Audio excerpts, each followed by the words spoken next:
क्या इदरान अब समीन की मोहब्बत में गिरफ्तार हो रहा है और शाजिर अब जेल से निकलने के बाद ऐसा क्या करने वाला है कि जूली के पैरों के नीचे से तो जमीन ही निकल जाएगी। शाइला ने जब से कमाल को घर से निकल जाने को बोला है तो कमाल भी अब वापस घर नहीं आने वाला। वो शाइला को झुका हुआ देखना चाहता है। शाइला अपने घर में कमाल के ना होने की वजह से काफी ज्यादा परेशान हो जाती है, क्योंकि कमाल जैसा भी हो लेकिन वो है उसका शोहर। इसीलिए शाइला सोचती है कि इदरान और समीन को तो कोई फर्क नहीं पड़ रहा। वो लोग तो यही चाहते हैं कि मैं और कमाल इस घर से निकल जाएं और मैं समीन की ये ख्वाहिश पूरी नहीं होने दूंगी। 3 दिन हो गए हैं, कमाल वापस नहीं आया। क्या कमाल की जिंदगी में कोई और लड़की तो नहीं आ गई? इस बात का पता लगाने के लिए शाइला ये फैसला करती है कि वो कमाल के घर जाएगी। जबकि इदरान और समीन में अब नजदीकियां बढ़ने लगी हैं। इदरान ऑफिस जाने के लिए तैयार होकर जैसे ही नीचे आता है तो समीन इदरान को कहती है, इदरान आपको किसी चीज की जरूरत तो नहीं? जिस पर इदरान कहता है कि नहीं समीन। समीन जैसे ही जाने लगती है कि इदरान उसका हाथ पकड़ता है और कहता है कि समीन, मैंने कहा मुझे किसी चीज की जरूरत नहीं है, ये नहीं कहा कि मुझे आपकी भी जरूरत नहीं। ये सुनकर समीन मुस्कुरा देती है और कहती है कि इदरान आप कैसी बातें कर रहे हैं?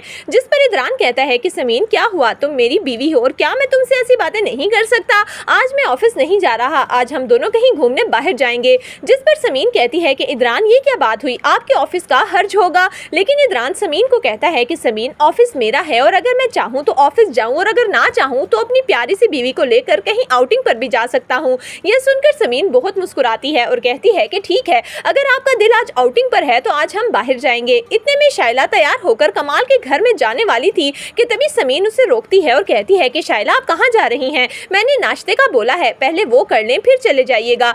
यह सुनकर शाइला गुस्से से कहती है कि मैं कोई बच्ची नहीं हूँ कि तुम मुझे बताओगी कि मुझे कब और क्या खाना है। ये तमाम बातें अपने शोहर के साथ किया करो, तुम्हारी ये चापलूसियां मुझ पर नहीं चलेंगी। इदरान है ना तुम्हारे साथ बैठने के लिए और तुम्हारी फजूल बातें सुनने के लिए। इदरान शाइला को कुछ कहने ही वाला था कि समीन उसका हाथ पकड़ती है और उसे रोक लेती है और कहती है कि नहीं इदरान आप कुछ नहीं कहेंगे। शाइला वहां से गुस्से से चली जाती है क्योंकि वो इदरान और समीन को इतना करीब होते हुए नहीं देख सकती। जबकि दूसरी तरफ शाजिर पर तो काफी ज्यादा अफसोस हो रहा है। शाजिर ने इतने झूठ बोले हैं कि अब जूली शाजिर के सच को भी झूठ ही समझ रही है। शाजिर जूली को कहता है कि मेरा बाप वाकई ही बीमार है, लेकिन जूली उसकी किसी बात पर यकीन नहीं करती और अपने बाप को कहती है कि ये मेरे घर में चोरी कर रहा है, आप अभी पुलिस को बुलाएं और इसे अरेस्ट करवाएं। जूली का बाप फौरन ही पुलिस बुलवाता है और शाजिर को अरेस्ट करवा लिया जाता है। शाजिर की माँ इतनी परेशान हो जाती है कि वो शिबा को कहती है कि शाजिर को कॉल करो, वो जहाँ भी है फौरन आए, उसके बाप की तबीयत ठीक नहीं है। लेकिन शिबा जब शाजिर के नंबर पर फोन करती है और कहती है कि शाजिर भाई आप कहाँ हैं, अब्बू की तबीयत ठीक नहीं है। जिस पर जूली का बाप कहता है कि शाजिर तो नहीं आ सकता